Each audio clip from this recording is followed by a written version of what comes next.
tayo ng galing kanina. Doon! Sa may MJR Church. Ako nagsimula maglakad. Sabi kay Google, 30 minutes ha. Pero almost 1 hour na ako naglalakad. Tapos puro paakyat siya, parang Baguio. Basang-basa na ako ng pawis. Ito yung pupuntahan ko. Ito yung starting point sa may chapel. Yan. Doon sa kabilang side makikita natin yung view. Tabi-tabi po, turo ako ng turo. Baka manuno ako dito. Ayun, yung Great Wall of Malta. Let's go!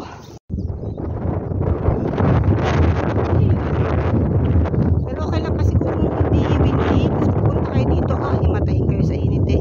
Tsaka sa hingal. Extreme yung mga paakyat na ano. Pero ano naman siya, yung kalsada talaga. Daanan ng mga sasakyan. Paakyat lang talaga, sobrang inclined. Yan. Ito yung mga iba. Sila tapos na. Kung nasa starting point pa lang. Yan. Ito si, hindi ko alam yung tamang pronounce, Aitra, or gano'n. Basta chapel siya. Sa Victoria Lines. Sa likod ko ay nakikita niyo yung wall. Gano'ng kahaba yung wall na yan kasi sabi kay Google maglaan tayo ng 3 to 4 hours walking. Yung iba naman inabot ng 6 hours siguro kasi syempre pahinto-hinto. Pwede naman pahinga pagkapagod. Yan. Pero so far para sa akin okay yung klima. Mahangin na maaraw. Yun. Ito na sa kanya. Yun. MJR Church. Nagsa-celebrate ng Strawberry Festival. Let's go! Kuha na natin yung starting point. Victoria Lines Trail. So naka-arrow siya dito. Ito na po magsisimula ang adventure. So yung nilakad kong 1 oras, hindi pa pala yun yung pinaka-challenging part. Tabi-tabi po.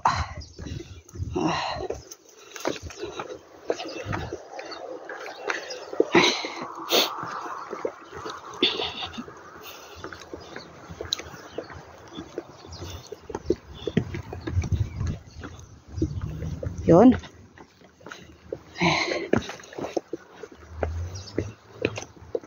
Wow. Exciting tong part na to Talagang ano.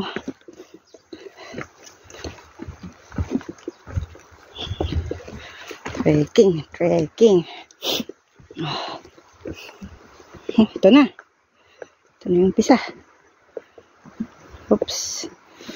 Yan lang. Ingat tayo at baka matapilok. Mahulog, gumulong-gulong, magbukol-bukol. May mga hawakan naman. Hawak ako sa sanga.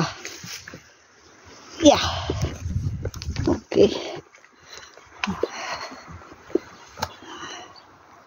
Minaligkod ko yung camera para makita nyo. Ano ako magbitin-bitin. Yan. Yeah. Lalalala.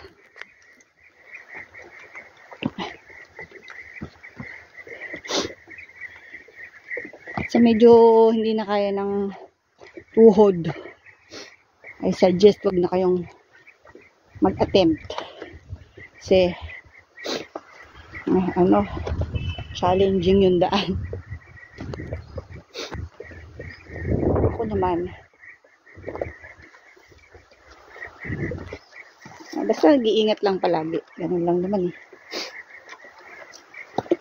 Kailangan sigurado sa hahawakan, sa tatapakan, na stable ba.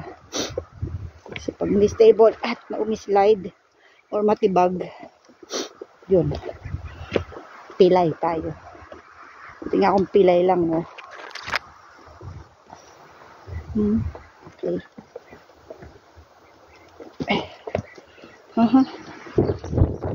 Yan. Okay, nandito na tayo sa Pakura. Parang temple run. Let's go! Yan, dyan ako unang bumaba kanina. Kaya nandito na tayo sa unang left turn. Dito sa kabilang side, makikita nyo may mga caves pa dyan.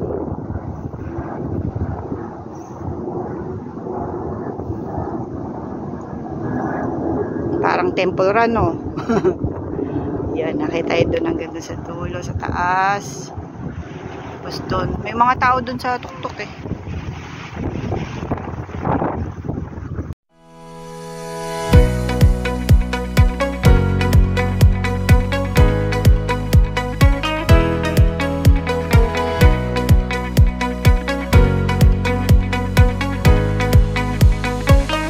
Kanina nandiyan ako sa Pilipinas.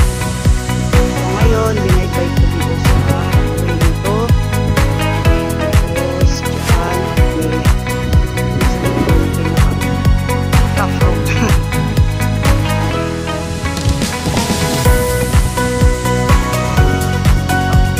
Mahaba pa yan. Umat pa lang natin.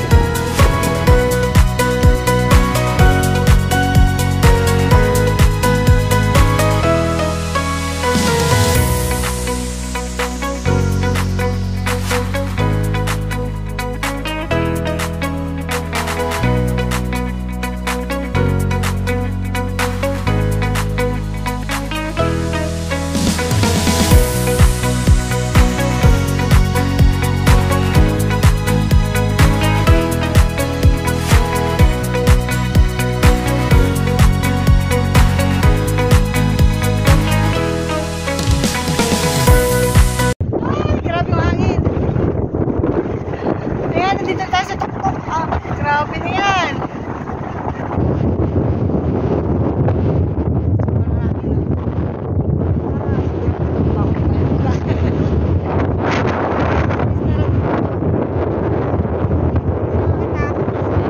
Sobrang hangin.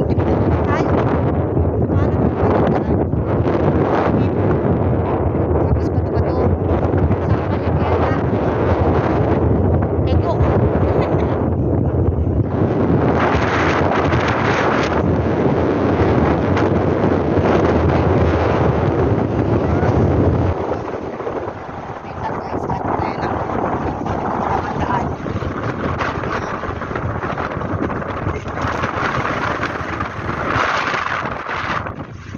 Itulak ko ng mas manghangin. Yan. Sarap mag-picnic dito. May daan pa dito sa loob. Yan. Pili lang kayo kung saan yung gusto dumaan. Ako dito ako sa mga gilid dumaan kasi gusto ko makita yung kabuuan ng view. Yan. Pwede na magpahinga muna bago umuwi.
Siyempre, ito, di hamak na maigsi lang.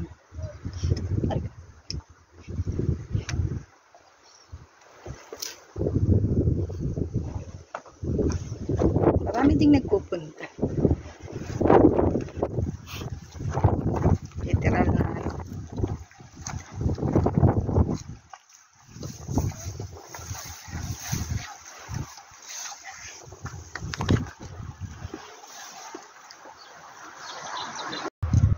Yan, hawak tayo ng kakapitan.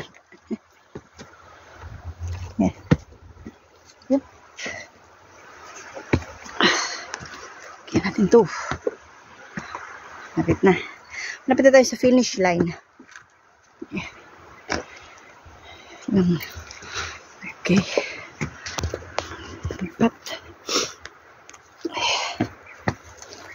Tago. Nalip pa sa mukha ko yung abi. Boop. Yan. Ito na tayo ulit sa may bungad. Nakita pa ako ibang way. Hindi ko na alam saan papunta yan. Balik na tayo dito sa pinaka starting point. Actually, meron pa yan padiretso sana doon. Yung mag-e-end ka sa kabilang dulo. Pero hindi ako dumiretso kasi sobrang mahangin. Delikado kasi ang kipot ng daan. Tapos mabato.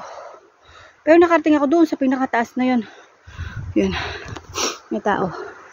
Nakita ko lang saan ako nakarating. Doon sa pinakatuktok na yun. Yun. Narating ko yun. Pero meron pa yung ano. Pwede ko pang dumiretso. Hindi na ako dumiretso kasi makipot yung daan. Tapos medyo pag kasi mas pino yung bato, madulas. Eh, since mahangin, nakakatakot. Pero sila dumidiretso sila eh. Choice nyo naman yan eh. Diba? Ako bumalik na ako. Kasi marami pa akong adventure na gagawin. Mahal ko pa yung buhay ko. Ayan, dito ako nag-start kanina. Dito din ako bumalik. Yan, so hindi ako inabot ng 6 hours, syempre. Kasi hindi naman ako dumiretso doon sa pinakakabilang side. Okay na yun, ha? Layo na narating ko, ha? Yun. Kita ko lang, ayun. Narating ko yung tuktok na yun. Bah, achievement na yun, ha? Okay. Ito, medyo mas mabilis siguro ako bababa ngayon kasi paano eh. Mababa na yung ano, yung kalsada. Unlike kanina, hirap na hirap ako kasi as in paakyat. Okay. Yan, recap lang tayo. Ang dami rin na pupunta na turista, ha. Yan, no? Sila may service. Ako lang yung naglakad mula doon sa baba. Yan. Hindi ako dito dumaan sa baba na to. Pwede din pala. Ayan, nagkandabulol na. Pwede tayong bumaba dito sa mga caves naman ng ano, narating. Pero, ay, hindi ko pala siya. Yan guys, oh, marami pa mga dumarating na turista. Kala ko late na ako kanina. Mas may late pa pala sila. Pero marami rin nauna kanina. Kaya ako naman sila. Panahon. Yan, kung dito yung mababain mo, sa mga caves ka naman makakarating. Ayun, oh. Yung mga caves dun sa ilalim. Yan. Pero ang talagang wave dun sa Great Wall is dun sa taas. Ayun, o. Ayan, nandiyan ako kanina sa tuktok na yan. Tumayo ako dyan at nagpicture. Di ba na ako lumundag? Yan.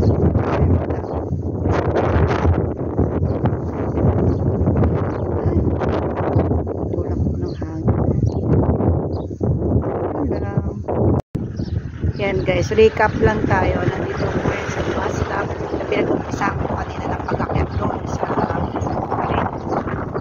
Mata. So yan yung nilakad ko. Sa pinaka